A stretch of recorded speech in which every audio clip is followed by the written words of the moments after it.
Marco Viccaro, vulcanologo e docente di geochimica e vulcanologia del Dipartimento di Scienze Biologiche, Geologiche e Ambientali dell'Università di Catania. Abbiamo assistito recentemente a una serie di eruzioni vulcaniche e cerchiamo di capire insieme a lei che cosa sta accadendo sull'Etna. Tanto buonasera.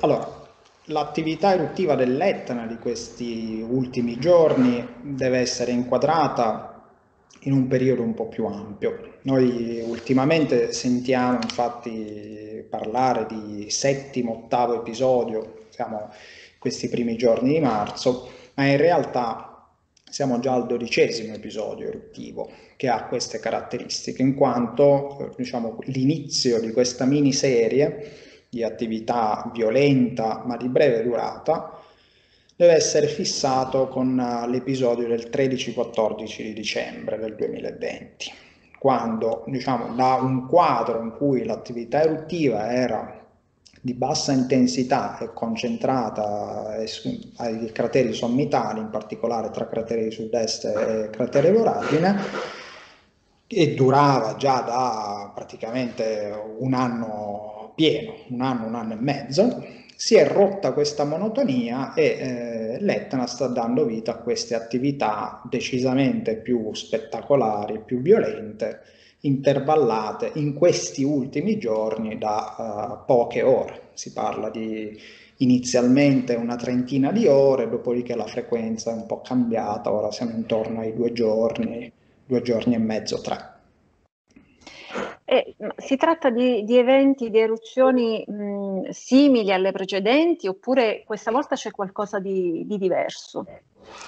Ma questo tipo di attività eruttiva l'Etna ha già mostrato di essere in grado di farla. Diciamo, se noi concentriamo l'attenzione negli ultimi 20 anni circa, diciamo 22 anni, a partire dalla serie del 99-2000, ha avuto 66 episodi parossistici nel corso di un anno e mezzo, quasi 2, e c'è stata un'altra miniserie nel 2007, c'è stata una serie importante iniziata a gennaio del 2011 che si è completata nel corso del 2014 con una cinquantina di episodi.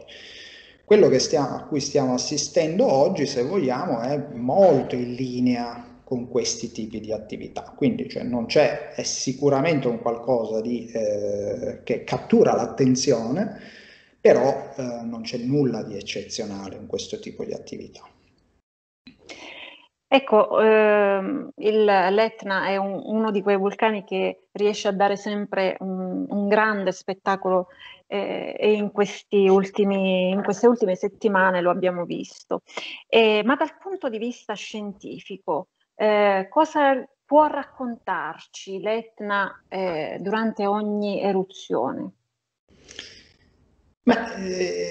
L'Etna, diciamo, ogni attività eruttiva quindi può essere considerata, se vogliamo, un po' un piccolo tassello di un immenso mosaico, cioè con i prodotti che vengono eruttati, con le caratteristiche eruttive che diciamo, si manifestano ad ogni eruzione, che non necessariamente sono sempre uguali. Diciamo. Sì, è vero che queste ad esempio sono da contestualizzare in attività simili a quelle che sono avvenute anche nel recente passato, però è altrettanto vero che l'Etna può dare origine ad eruzioni anche molto differenti rispetto a quelle che stiamo osservando. Quindi ogni eruzione, se vogliamo, può essere considerato un piccolo pezzo in più per comprendere poi effettivamente quello che è la storia e di cosa è capace il vulcano.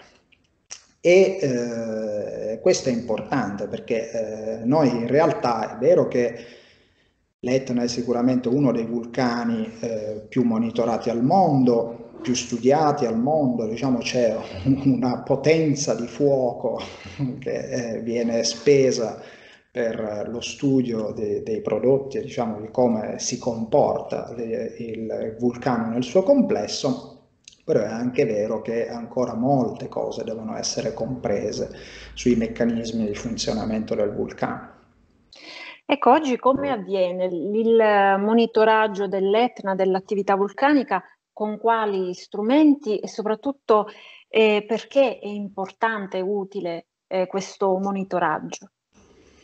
Beh, il monitoraggio è fondamentale innanzitutto perché essendo l'Etna un vulcano che si inserisce in un contesto urbano importante, è chiaro che conoscere tempi di riattivazione e soprattutto controllare l'evoluzione dell'attività eruttiva, una volta che questa si è messa in moto, diventa fondamentale perché diciamo, il condizionamento delle attività antropiche è notevole.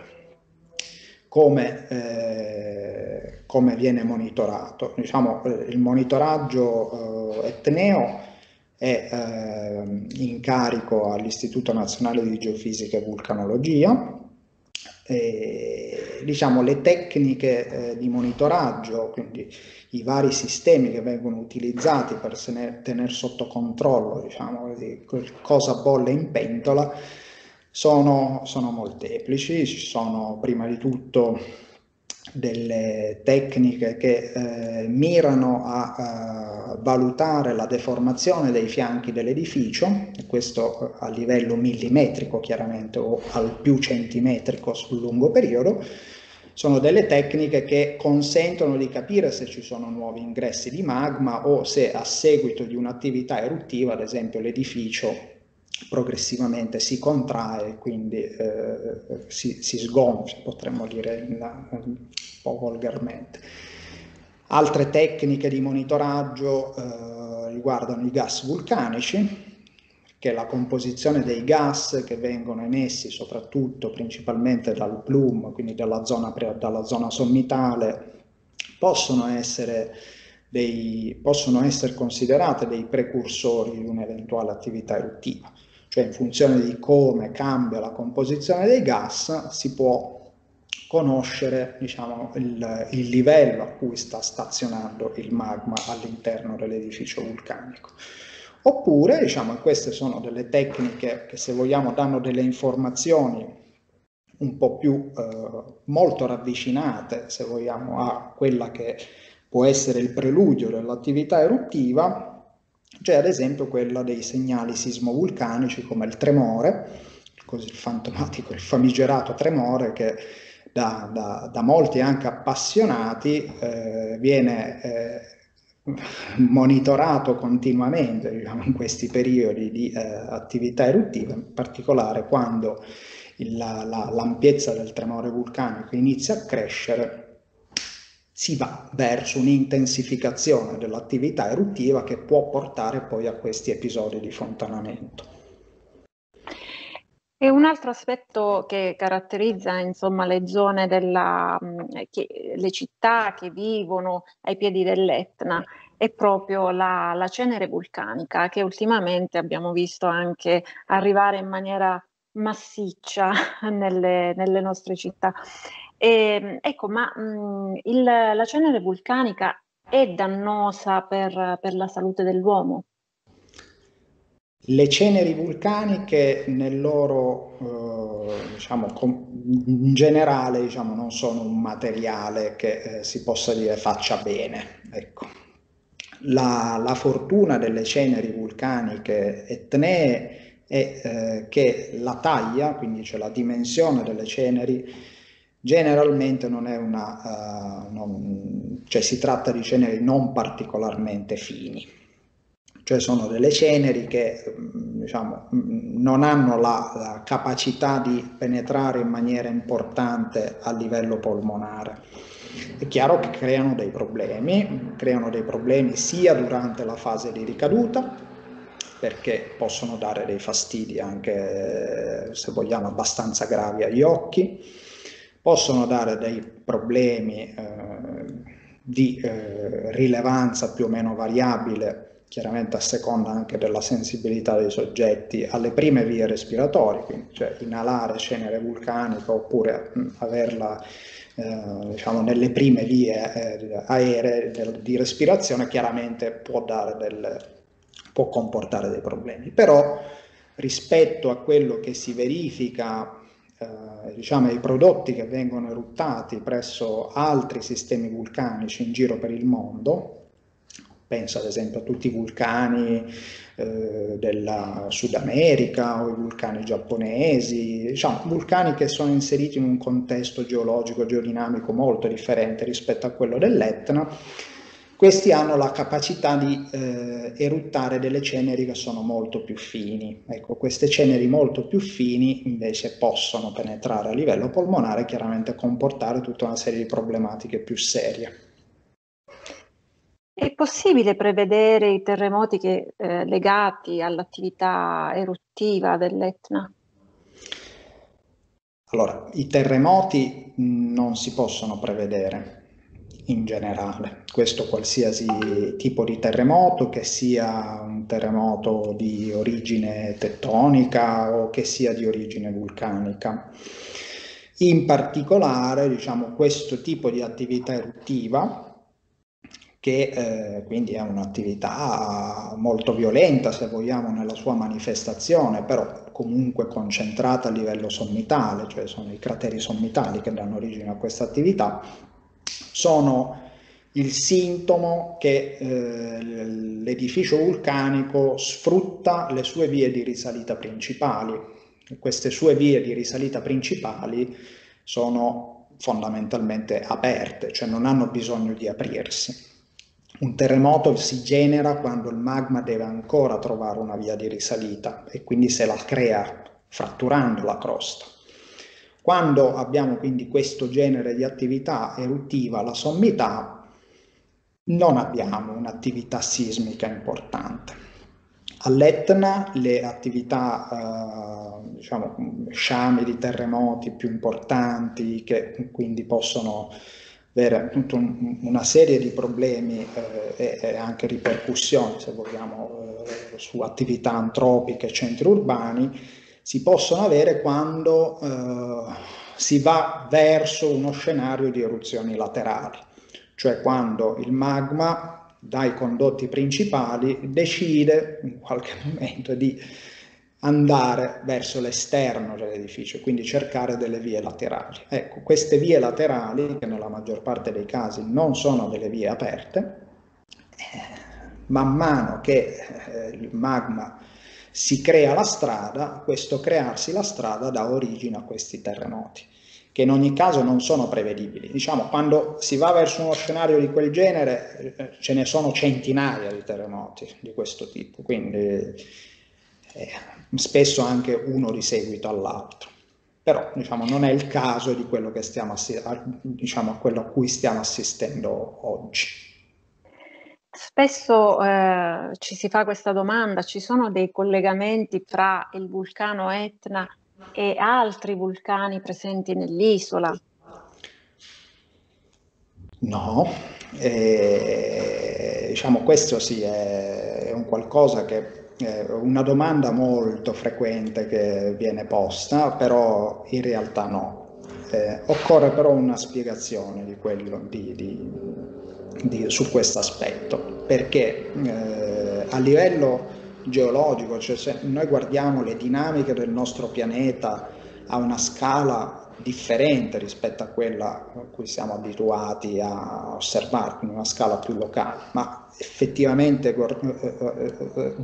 gettiamo l'occhio e lo sguardo verso dei processi che avvengono chiaramente a scale continentali. È opportuno dire che diciamo, tutta la geologia, la geodinamica dell'Italia meridionale, quantomeno, risente di uno stesso fenomeno che è la collisione tra l'Africa, che progressivamente si sta spostando verso nord, e tutta quella che invece è la placca eurasiatica che, diciamo, resiste, diciamo, a questo scontro, a questa collisione che avviene tra le due placche.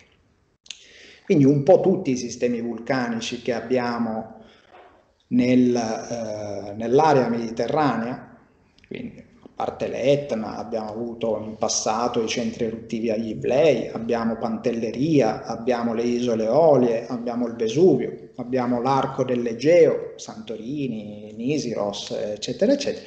Sono tutti vulcani che risentono di questo unico processo che avviene a grande scala. Però è altrettanto opportuno dire che ciascun sistema vulcanico ha le sue dinamiche, quindi ha le sue zone di alimentazione, ha le sue sorgenti, ha le sue strutture di risalita, che fra di loro sono completamente scollegate. Quindi se noi andiamo nella piccola scala, quindi cioè a vedere effettivamente come funziona Stromboli piuttosto che Vulcano, piuttosto che Pantelleria, piuttosto che l'Etna, possiamo dire che fra di loro sono sistemi separati e quindi non si condizionano l'un l'altro. Gli abitanti della zona catanese, piedi dell'Etna, appunto, ormai sono abituati a convivere con questa presenza maestosa, a volte anche che mette a volte anche paura. Possiamo dire che però l'Etna si fa perdonare i suoi capricci perché in qualche modo restituisce ai territori tutta una serie di caratteristiche proprio al terreno e anche microelementi che arricchiscono i prodotti locali poi di produzione locale. Ci sono altre note positive che potremmo attribuire alla presenza di un vulcano, in questo caso dell'Etna? Ma certamente sì, diciamo che già questi aspetti basterebbero perché comunque si mangia e si beve molto bene, quindi proprio anche grazie alle caratteristiche dei terreni vulcanici. Però sì, diciamo, cioè allora, questo vale per l'Etna come per molte altre aree vulcaniche in giro per il mondo, cioè l'uomo e il vulcano riescono a instaurare un rapporto davvero viscerale, una sinergia spesso, cioè, potremmo dire, che è vero sì che i vulcani sono in grado di togliere tutto in frazioni di secondo, ore, pochi giorni, però è altrettanto vero che sono in grado di restituire davvero molto. Oltre a questi aspetti, se vogliamo, legati alle caratteristiche davvero preziose dei suoli di origine, cioè in aree vulcaniche, proprio per le caratteristiche poi organolettiche che si riescono a dare un po' a tutti i prodotti derivanti dalla coltivazione di queste terre, diciamo l'Etna è sicuramente ha una caratteristica che diciamo, lo rende un patrimonio immenso, che è sicuramente diciamo, l'aspetto legato al turismo, cioè è un punto di attrazione, mentre per alcuni vulcani in giro per il mondo, non dico che ce li conosciamo solo tra vulcanologi o tra appassionati, parlare di Etna in giro per il mondo si parla di un vulcano che è conosciuto ovunque e da chiunque. Quindi questo sicuramente c'è il polo di attrazione turistica, sicuramente poi guida tutta una serie di altre attività a cascata e quindi facendo da centro di attrazione culturale e turistica può dare origine a tutta una serie di altri percorsi. Ci sono poi anche delle risorse molto materiali, diciamo nel vero senso della parola, cioè ad esempio delle georisorse, quindi ad esempio materiali lapidei, materiali da costruzione, cioè vengono utilizzati molto questi prodotti e ad esempio tutto quello che ruota attorno all'industria della pietra lavica è un mercato davvero importante e la pietra lavica dell'Etna è una pietra davvero pregiata, diciamo, quindi sì, decisamente sì, riesce a restituire molto.